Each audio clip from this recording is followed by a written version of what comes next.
All right. So, Marguerite Fair, Hi. tell me a little bit about you and your company. Well, my company is Fair Productions, and I am a writer, director, and producer, and I am just impassioned because, as it happens, I just did a short for my project Afterlife Dating Service, and it was wonderful, and I really enjoyed it. It was an amazing process. What, okay, Afterlife Dating Service is the name of it. Tell me, how did you, this is something that you wrote. Yes. How did you come about, not only with the name, but just the idea, the premise? Yeah, that is kind of an interesting premise, and what it is I was living in Atlanta, Georgia. I had moved there temporarily. I was actually getting over a relationship that didn't work out well, which in my past life was usually the case.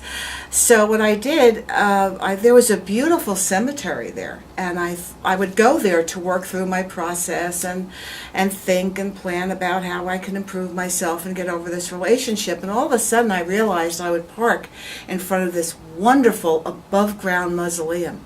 And the man's name was Michael C. Carlos, and they had granite angels on the corners, wow, above-ground caskets, all marble, Grecian urns. It was very Grecian looking. And I looked at it and I thought, oh my God, that's gorgeous. Too bad this man is dead. If he was available, I'd want to date him. Oh. So, he's dead. It would have to require an afterlife dating service. And what happened, it so inspired me that I went home that night and I came back with paper and I brought my little camera I had and I made a whole soliloquy for the afterlife dating service, like what you get when you join, the availability, the cost, the kind of men you can meet, and it just blossomed from there, and it ended up being part of my screenplay. I wrote a full feature screenplay, Afterlife Dating Service. Wow. Okay, so there's a lot of red in the whole entire short. Yes. And this is the short based on the feature film, but we are only getting snippets of, yes, of the true vision of the bigger movie. Is there any the reasoning behind all the red? Do you have a reason behind the red, or is red just a favorite color?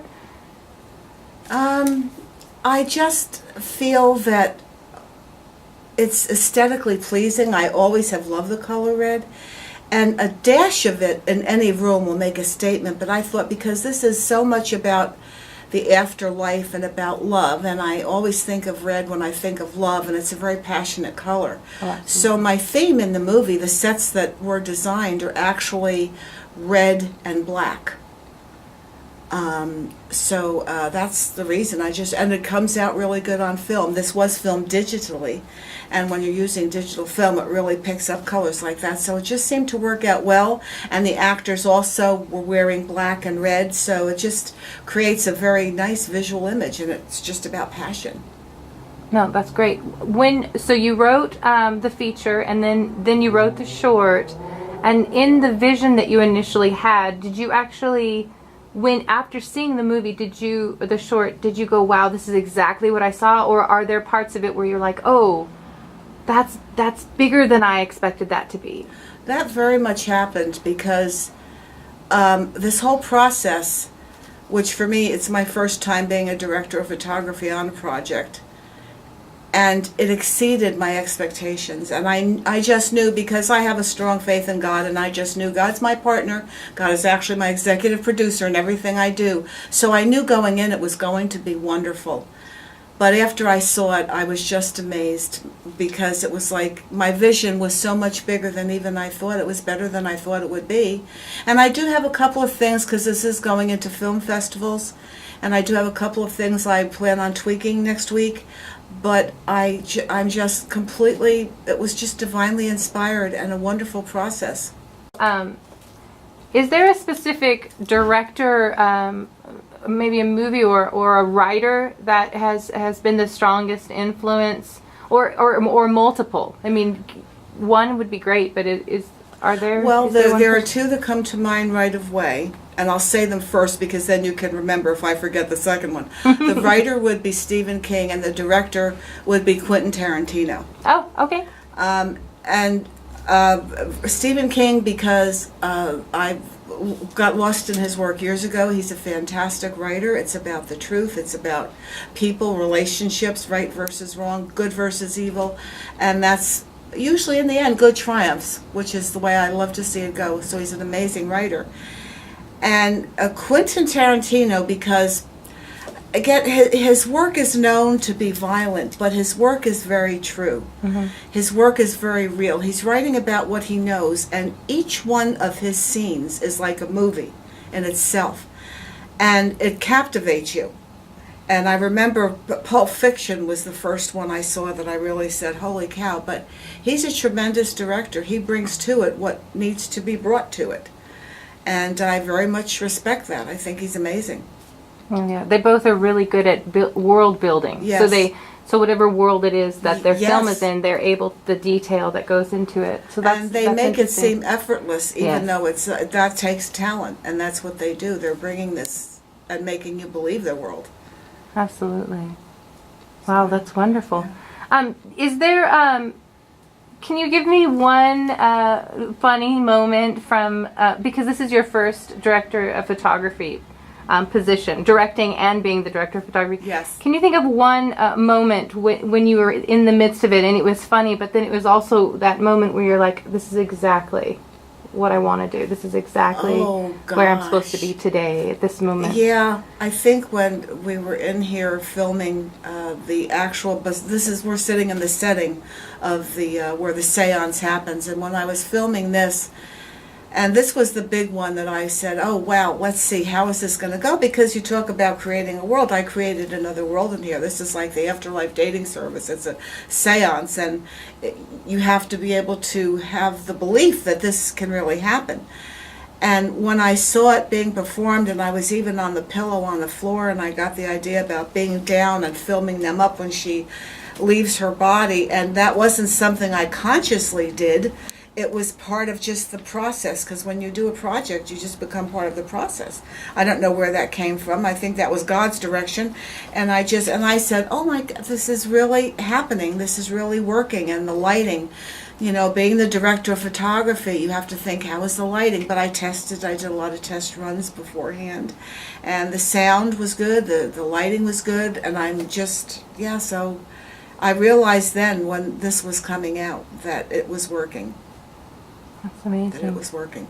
So now that the short is done, have you are you on to your next project, or you said something about film festivals? So have you already submitted it to film fest?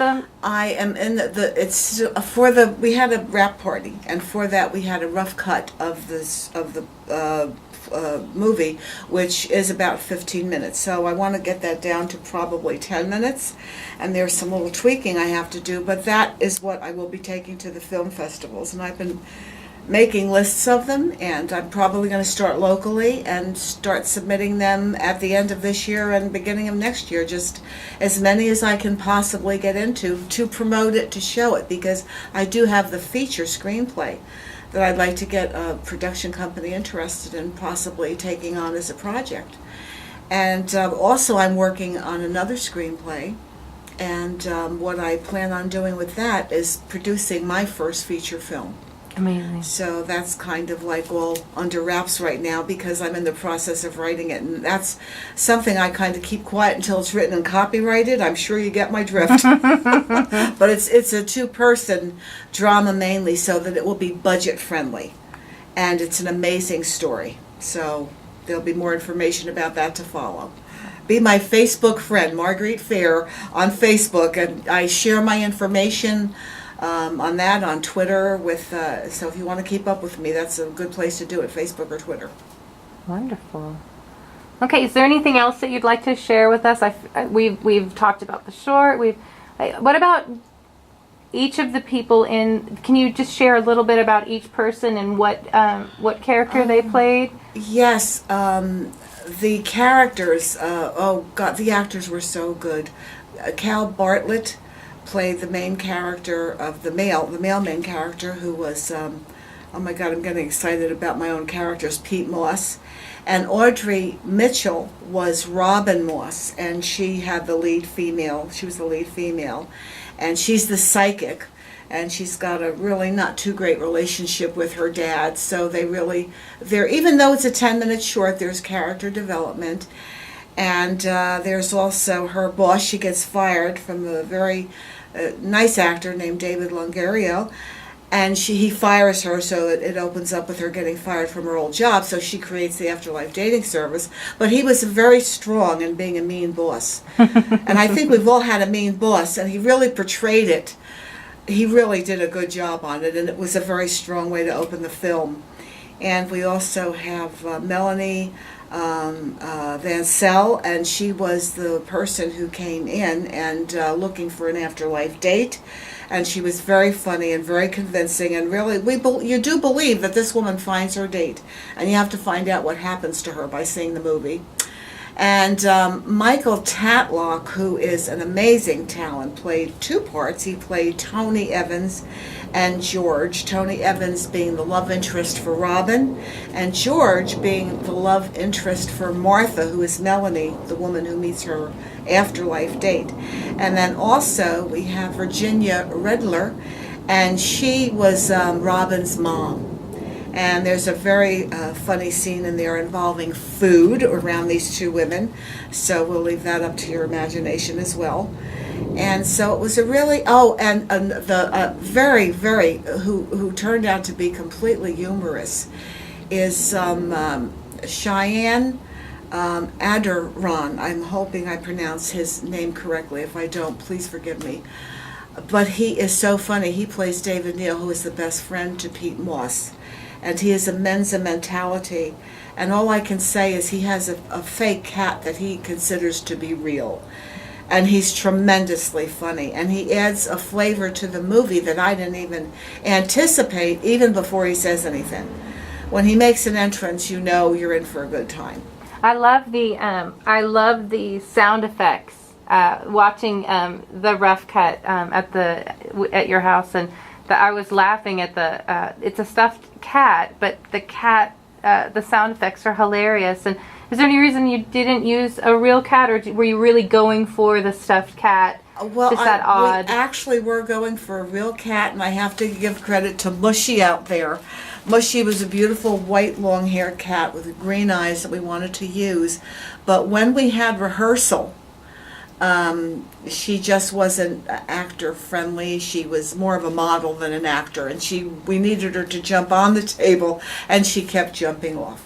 So being the producer, I had to think fast, and I said, well, we're getting a fake cat. So we worked with the fake cat. And then my editor, who is Laura Wilcox, said, well, why don't we get some sound bites in there and bring this cat to life? And I said, what a fantastic idea. So we did that. And, it definitely added to the humor. Yeah, it really did. And I also have to say my interviewer is also Kathleen Khan. And you were my right-hand person. You were my first assistant director, and none of this would have happened without you. Oh. And I want to say how much I appreciate that. You're a very talented woman, and I thank you. Oh, thank you. Well, let's wrap this up a little bit, and I know that everyone's going to be excited to see the final cut of the short and see where everything else goes. So, where can they reach out to you online other than social media networks? You have a website? I do have a website. They can go to margueritefair.com. There's information on there about who I am and some of the projects I've done, and videos if they'd like to see some things I've done. And there's links on there that will take you to my other site. And there's also the afterlifedatingservice.com. And you go to the movie tab and you can find out more about the actors that were involved and their IMDb pages and our other crew members, you and Laura, that all they have to do is go to that page and they can get more information. So I'm out there and it's all out there. Awesome. All right. Well, we'll see you on the silver screen. Okay. I think that might be a good idea.